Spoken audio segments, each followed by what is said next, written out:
Góðan daginn, velkomin á 31. sveitarstjórnarfund Múlaþings sem haldinn í fjarfundi í dag, miðvikudaginn 21. desember 2022. Klukkan 2 og nú ætla ég að setja fundinn.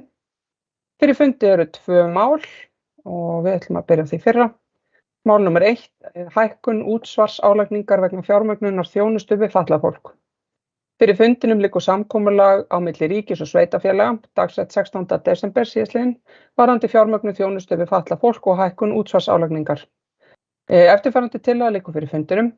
Með vísan til ákvæða varðandi breytingu á fjármögnun og þjónustu við fatlað fólk í fyrirliggjandi samkomulagi á milli ríkis og sveitarfélaga, dagsett 16. desember síðastliðinn, byggir á breytingu á lögum tekjustofna sveitarfélaga sem samþykkt var á Alþingi 16. desember síðastliðinn, samþykkir sveitarstjórn Múlaþings að álagningarhlutfall útsvars fyrir árið 2023 hækki 0,22% og verði 4,74%. Ég ætla að opna mælendaskrá undir þessum lið, einhverjir sem vilja taka til máls. Svo já, Berglind Harpa Svavarsdóttir, sveitarstjórnarfulltrúi, gjörðu svo vel.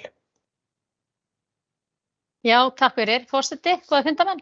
Ég ætlaði bara rétt að orða að bara fagna þessari hækkun og við vitum það að með þjónustu sem að sveitarfélög sinna fyrir ríkið mjög oft vanfjármögnuð og það hefur verið mjög áberandi og mikið umræðinni hversu vanfjármögnuð hún hefur verið að sinna málefnum fatlaðra, þannig að það áætlað að þetta séu hátt í 15 milljarðar en með þessu skrefi að hækka þessa prósentu 0,22% þá mun þetta líklega gefa jöfnunarsjóði 5 milljarða. Það náttúrulega engan veginn öll þessi upphæð sem að þarf í málaflokkin en þess vegna mjög mikilvægt að benda á að það starfshópur sem áfram starfandi milli ríkis og sveitarfélaga, svona ákveðin nefnd sem ætlað að móta tillögur kostnaðarskiptingu milli ríkis og sveitarfélaga í þessu máli og þar eru aðalega valkostir settir fram sem varðandi hagkvæmni í þjónustu og að hægja útgjaldavexti í málaflokknum. Þannig að það verður mjög gott að sjá þá vinnu og þessi hópur á skila sér fyrir 30. desember. 30. mars, já, á næsta ári.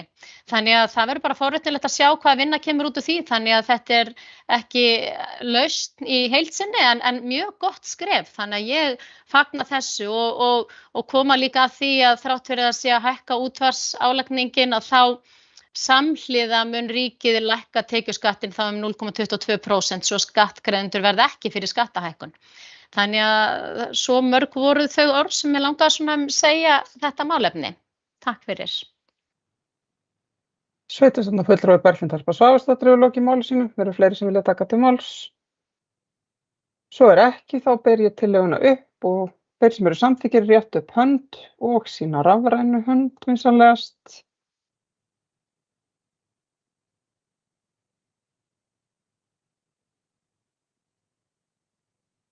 Tillagan samþykkt samhljóð.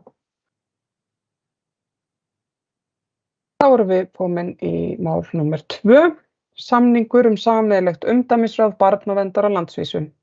Fyrir liggur tillaga að breyttum samningi umdæmisráð barnaverndar sem unnið hefur verið á valnefnd í samráði við möguleg aðildarsveitarfélög á undanförnum vikum. Eftirfarandi tillaga liggur fyrir fundinum. Sveitarstjórn Múlaþings samþykkir að sveitarstjóri undirriti fyrir hönd sveitarfélagsins fyrirliggjandi breyttan samning umdæmisráð barnaverndar á landsvísu. Félagsmálastjóra falið að koma samningnum í framkvæmd. Ég ætla að opna mælendaskrá undir þessum lið, einhverjir sem vilja taka til máls. Svo ekki, þá voða freistandi að taka tillöguna til afgreiðslu. Þeir sem að samþykkja rétt upp hönd sína eigin og rafræna.